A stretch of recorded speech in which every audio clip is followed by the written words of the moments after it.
तो दोस्तों नमस्कार। बहुत बहुत स्वागत है आप सभी लोगों का आपके अपने YouTube चैनल पर।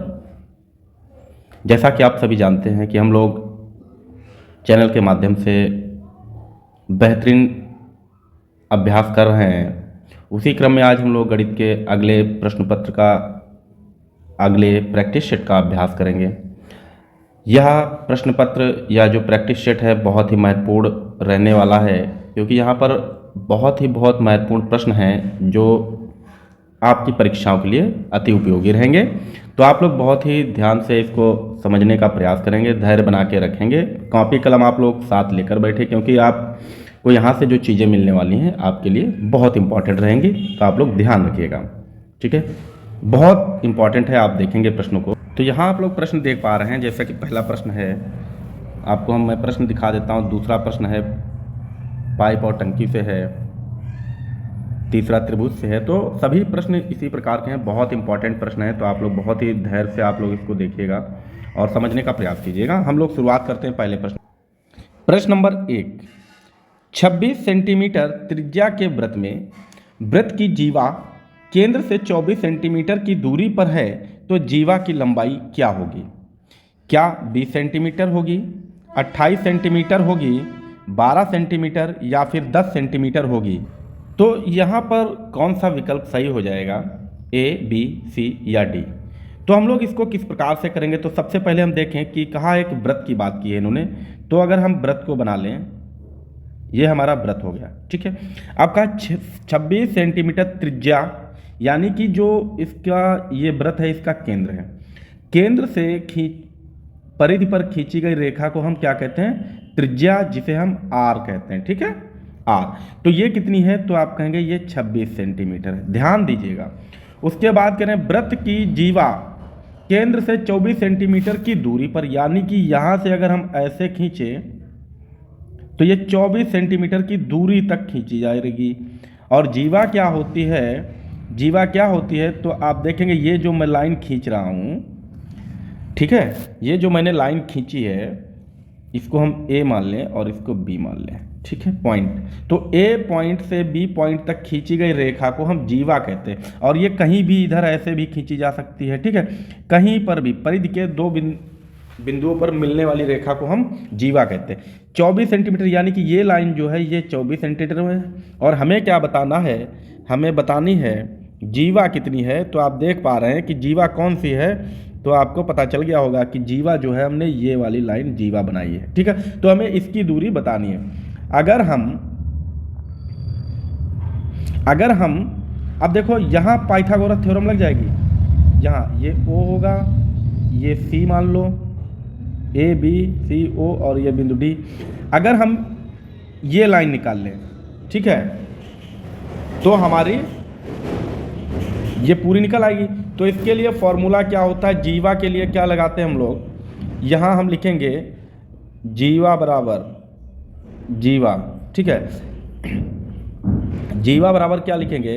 ये OC का स्क्वायर प्लस OD का स्क्वायर, रूट लगाएंगे, यहाँ सॉरी माइनस रहेगा, माइनस, और यहाँ हो जाएगा 2n। ये हमारा जो एक इस बिंदु से इस बिंदु तक n है और ये पूरी जीवा है, तो इसे हम 2n कहेंगे। यहाँ देखो हम 26 का स्क्वायर करेंगे, माइनस 24 का स्क्वायर करेंगे और रूट लगाएंगे। तो यहाँ से हो जाएगा 26 में कितना होता है? तो 676 होता है, माइनस का 576 होता है, और यहाँ से जब घटाएंगे तो हो जाएगा रूट के अंदर 100 और इधर हो जाएगा 2n। रूट के अंदर 100 अगर हो गया है तो यहाँ से निकलेगा n, ठीक है। तो यहाँ से निकलेगा n, यानी कि 10 होगा, और जीवा होती है 2n, तो हम 10 को गुणे 2 कर देंगे, 2n हो जाएगा, यानी कि विकल्प हमारा क्या होगा? विकल्प A बिल्कुल सही हो जाएगा, ठीक है।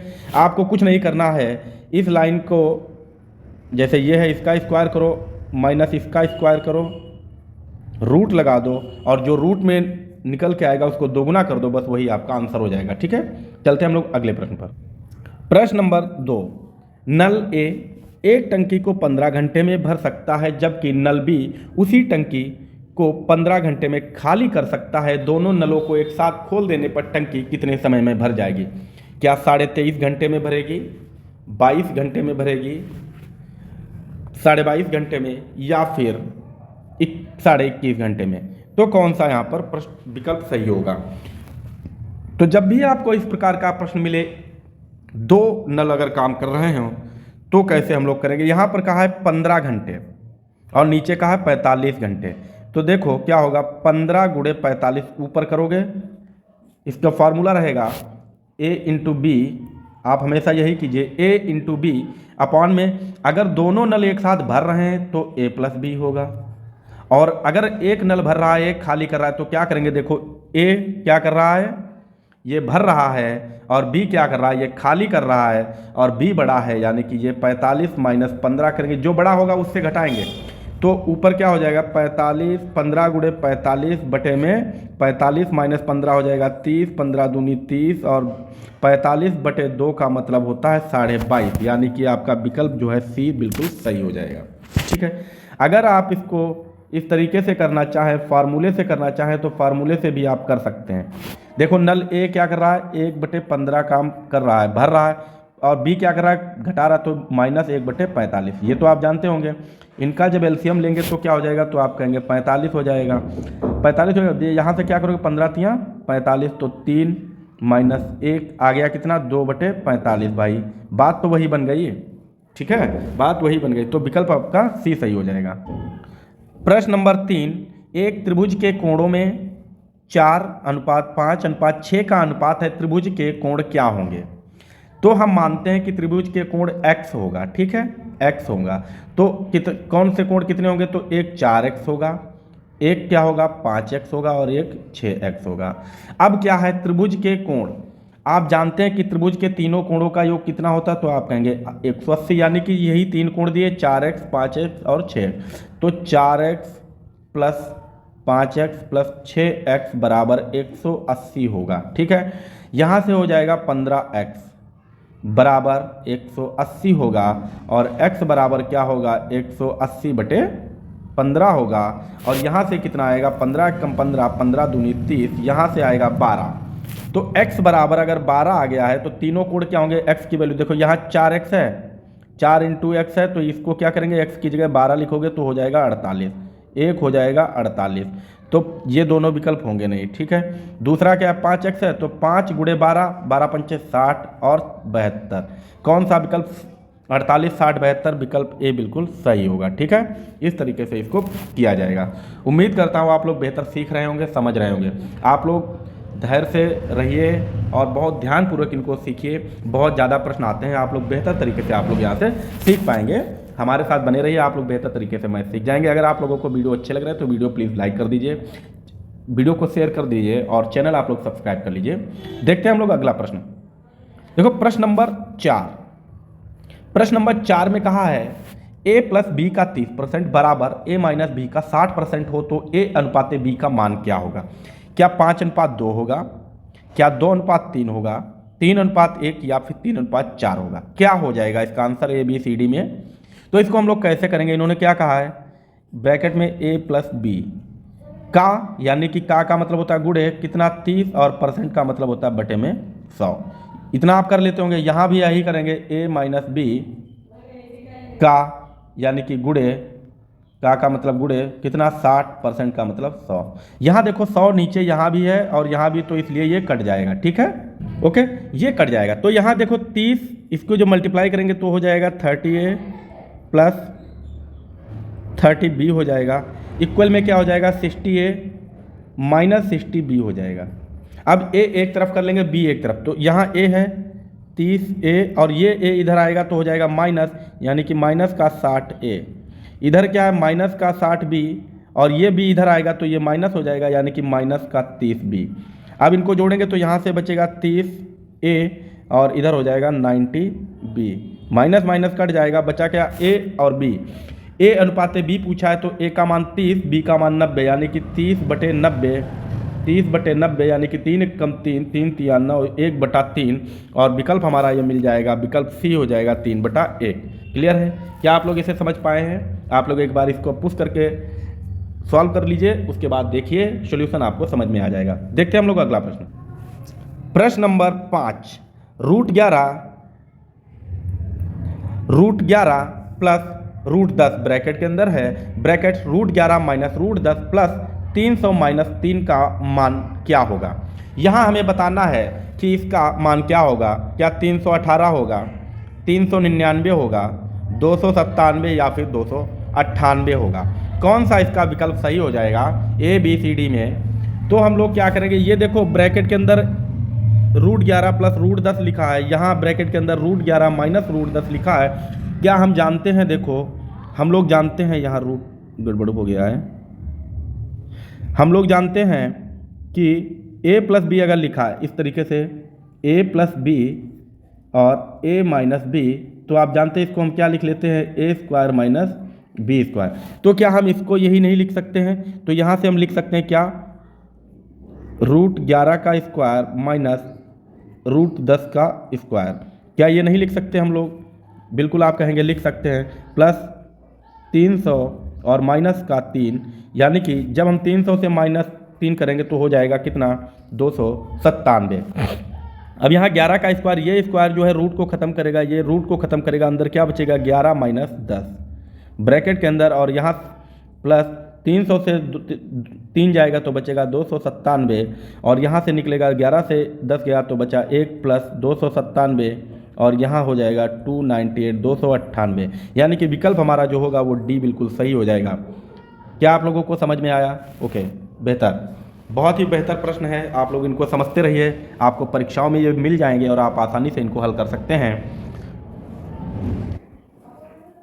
प्रश्न नंबर 6, एक भिन्न के अंश में 20% वृद्धि तथा उसके हर में 10% की कमी कर देने पर भिन्न 4:3 के अनुपात में प्राप्त होती है, मूल भिन्न क्या है।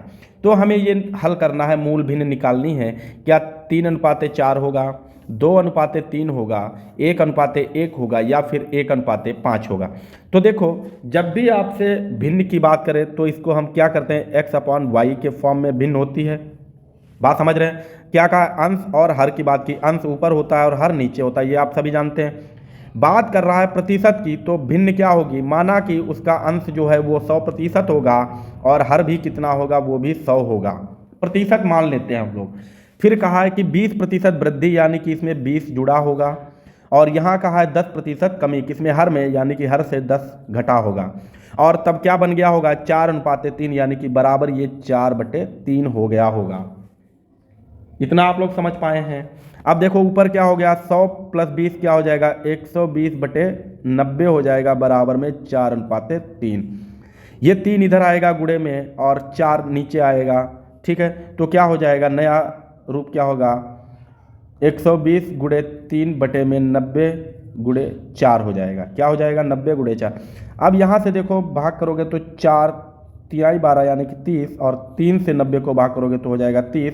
नया क्या बन गया, 30/30 बन गया है। 30/30 का मतलब 1/1, यानी कि 1:1 हमारा विकल्प जो है वो सी हो जाएगा। विकल्प सी 1:1 मूल भिन्न होगी। क्या आप लोग समझ पाए हैं बेहतर तरीके से? ओके। प्रश्न नंबर 7, राम की आय में 30% की कमी हो जाने के कारण वह अपने खर्च में कितने प्रतिशत की कमी कर दे जिससे उसकी बचत में कोई प्रभाव ना पड़े। तो इस प्रकार का प्रश्न है, इसको हम सीधे क्या करेंगे कि यहाँ क्या है, कितने प्रतिशत की कमी कर दी, यानी कि इसको हम लिख सकते हैं 100 × 30, ठीक है। आप लोग ऐसे करेंगे, इसका 100 × 30 अपॉन में 100 माइनस 30, तो यहाँ से हो जाएगा 3000 बटे में हो जाएगा 70, और 0 0 कटेगा, 300 बटे में 7, यानी कि हो जाएगा 7 चौक 28, 2 बचा 7 चौक 28, 2 बचा 0 उतारेंगे, 7 दूनी 14, 14 हो गया, यानी कि 42 का समथिंग आएगा। तो यानी कि विकल्प हमारा बी बिल्कुल सही हो गया, बाकी किसी में भी नहीं दिया है। इसको अगर और हल करोगे तो आ जाएगा नीचे 6, और आप जानते हैं कि 42 जो यहाँ भागफल आया है 42, वो ऐसे लिखेंगे, जो नीचे शेष बचा ऊपर लिखेंगे और जिससे भाग किया वो नीचे, तो 42 सही 6/7 आंसर विकल्प बी हो जाएगा। क्लियर है? इसको हम दूसरी तरीके से भी करते हैं, कि कैसे करते हैं ये आप लोग देख पाएंगे, कि देखेंगे अभी ये आंसर तो हमारा ये रहेगा ही।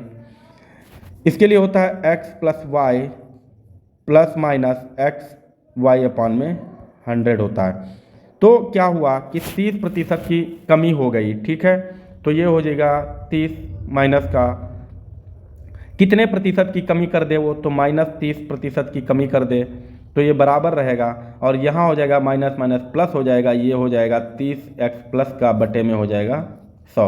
यहाँ से क्या हो जाएगा देखो 3000, ये मल्टीप्लाई 100 यहाँ होगा तो माइनस का 3000 हो जाएगा, माइनस का 100 हो जाएगा 100x प्लस का 30x बचेगा यहाँ, प्लस का 30x, और यहाँ से देखो जब 100 से 30 जाएगा तो बचेगा 70x माइनस का, और यहाँ 3000। क्या यही नहीं बन गया? अब कैसे लिखेंगे हम लोग? x बराबर 3000 बटे 70, ठीक है। माइनस माइनस ये कट जाएगा, अब फिर वही वैल्यू आ जाएगी, ठीक। क्लियर है? देखते हैं हम लोग अगला प्रश्न। प्रश्न नंबर 8, एक वृत्त की परिधि में 20% की वृद्धि करने पर उसके क्षेत्रफल में कितने प्रतिशत की वृद्धि होगी? क्या 20% की होगी, क्या 44% की होगी, क्या 24% की होगी, या फिर 10% की होगी? बात की है इन्होंने क्षेत्रफल में कितनी वृद्धि हो जाएगी। तो क्षेत्रफल जो होता है वृत्त का, अगर क्षेत्रफल आपसे पूछा जाए तो होता है पाई आर स्क्वायर होता है। यहाँ पर आर जो है पाई आर स्क्वायर होता है। अगर इसकी जो है परिधि में 20% की वृद्धि कर दी जाए तो इसके लिए वही फार्मूला लगेगा x plus Y plus minus X into Y upon 100। अब होता है वृत्त या वर्ग की बात करें तो यहाँ पर हमेशा क्या होगा? प्लस होगा। तो यहाँ का कहा है 20 प्लस 20 कहा है, प्लस 20 गुणे 20 कहा है, बटे में 100, 1 0 ये कैंसिल और 1 0 ये कैंसिल, तो 20 20 कितना हो गया? तो आप कहेंगे 40 प्लस 2 दूनी 4, यानी कि 4 बराबर 44। कितना हो जाएगा? तो 44% की वृद्धि हो जाएगी। विकल्प हमारा जो है वो क्या हो जाएगा? विकल्प हमारा 20 सही हो जाएगा, 44% की वृद्धि हो जाएगी। क्लियर है? ओके।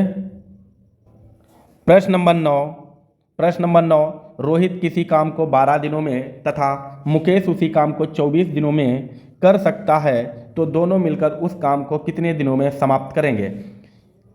क्या 12 दिन लगेगा, क्या 10 दिन लगेगा, 8 दिन लगेगा, या फिर 9 दिन लगेगा?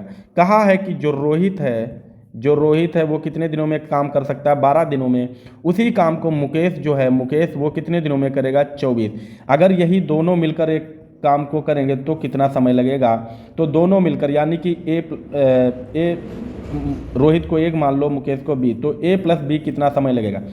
इस प्रश्न को हम लोग कैसे करते हैं? मानते हैं 1/A प्लस 1/B, यानी कि दोनों एक साथ कार्य करेंगे। इस प्रकार से हम लोग हल करते हैं, ठीक है। तो 1/A कितना है? तो आप कहेंगे यहाँ 12 लिखेंगे, B कितना है? तो 24 लिखेंगे। 12 और 24 का लासा कितना होगा? तो 24 होगा। अब 12 से यहाँ हल करो, इस तरीके से आप लोग कर लेते होंगे।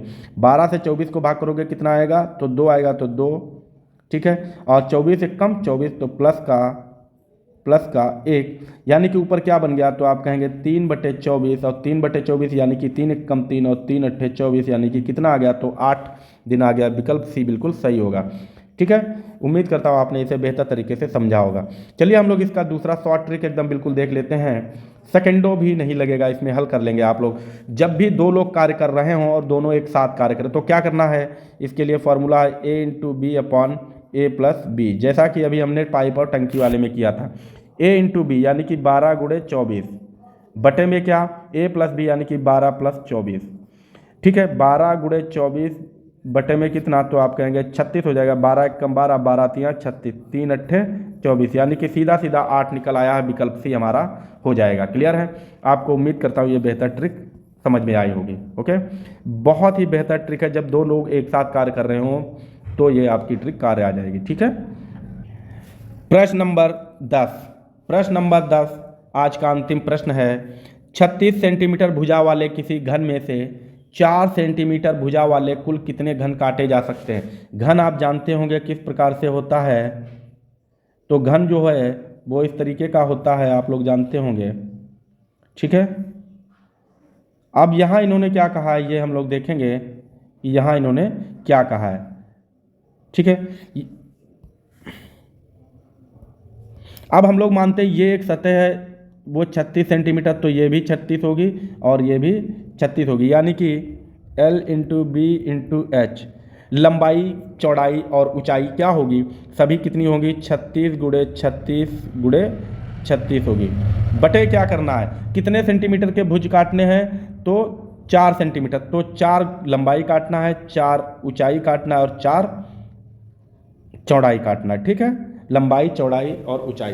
तो इस तरीके से हमें इसमें जब 4-4 सेंटीमीटर के काटेंगे तो कितने ब्लॉक्स बनेंगे, तो आपको हो गए 4 नेमा 36, 4 नेमा 36, 4 नेमा 36। संख्या क्या मिल गई हमें, 9 गुणे 9 गुणे 9, यानी कि 9 नेमा 81 नेमा कितना होता है, तो आप कहेंगे 729। तो कितने भुज काटे जा सकते हैं, ठीक है, घन काटे जा सकते हैं, तो आप कहेंगे 729, विकल्प ए बिल्कुल सही हो जाएगा।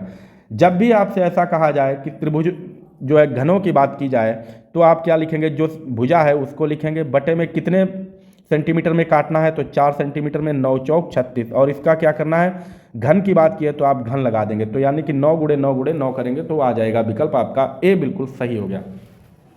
क्लियर है, उम्मीद करता हूँ आप लोगों ने इन प्रश्नों को बहुत ही बेहतर तरीके से सीखा होगा, और आज के बाद शायद ही आप ऐसे प्रश्नों को भूलेंगे। अगर कहीं भी दिक्कत लगे तो आप वीडियो को दोबारा देख लीजिएगा, आपको बेहतर तरीके से समझ में आ जाएगा। अगर आप लोगों को वीडियो अच्छे लगे हैं भाई लोगों, तो आप लोग इसके लिए आप लोग लाइक कर दीजिए और वीडियो को शेयर करते रहिए अपने फ्रेंड्स में, और जो भी हमारे साथी लोग भाई बहन नए हैं वो हमारे चैनल को सब्सक्राइब कर लें, क्योंकि यहाँ पर जो है हम आपको बहुत ही बेहतर तरीके से आसान भाषा में सिंपल ट्रिक्स और कॉन्सेप्ट के साथ मैथ को सिखाते हैं, जिससे आप लोग बेहतर तरीके से सीख पाएंगे, आप लोगों को सीखने में बहुत मदद मिलेगी।